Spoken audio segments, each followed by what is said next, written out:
So, Chris, it's great to speak with you. As we know, British Museum curator has been sacked over missing treasures in the museum, and it appears to be an inside job. So were you surprised by this? Well, I was not surprised that it was an inside job. Most museum thefts, and I think almost as much as 85%, have some insider connection. That's usually where law enforcement will focus their investigation. What did surprise me was that, even though we receive reports from museums around the world with thefts on almost a daily or weekly basis, it's very rare that it comes from a museum as well funded and as important as the British Museum. And what are the next steps now for these stolen items to be tracked down? Well, if the museum wants to recover them, and they have said that that's a priority, they need to make public a detailed list of everything that has gone missing. And I think that one of the reasons they've not done that so far is that they are embarrassed, and two, they probably don't know. This sounds like a theft that's been going on for years, and they need to do an inventory and compare that with previous inventories.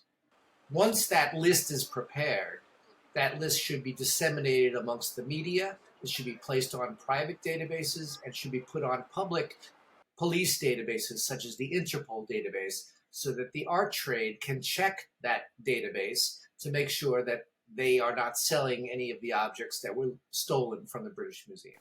So you said this an insider job type crime in the art world is quite common.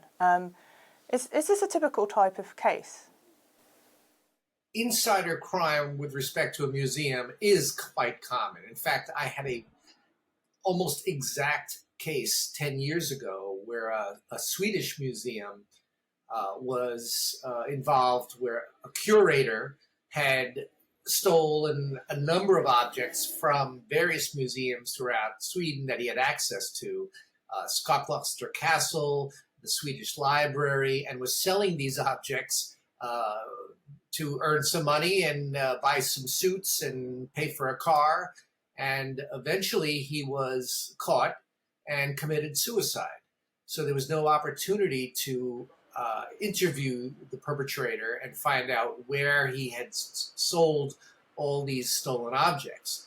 So we have been finding these objects in the marketplace over the last decade.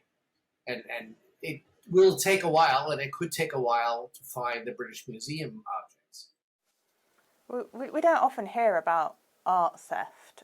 How rare is this type of crime? You don't often hear about art theft. I hear about art theft every morning. It's quite common. It's something that happens everywhere, to every country, every day, whether it's from a museum or from a private home, from a collector, from a dealer. We have issues of Nazi looting that are still 85 years after the war, are still active. We have repatriation issues.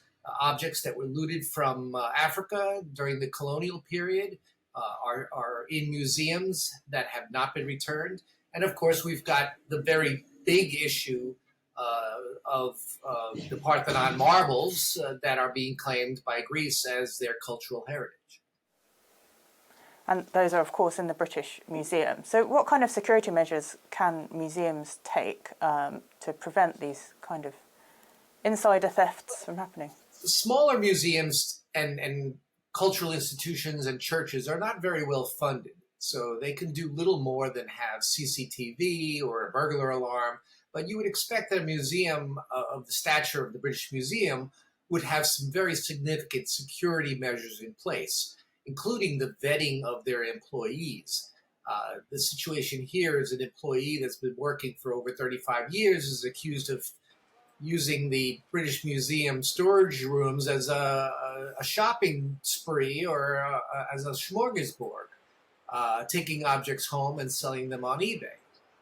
You would expect more from the British Museum, and I suspect that they're having meetings at this very moment to tighten up security. the sad part is that these meetings did not take place before this particular theft. Yes, indeed. Well, Chris, thank you very much for coming on. I appreciate it. It's my pleasure.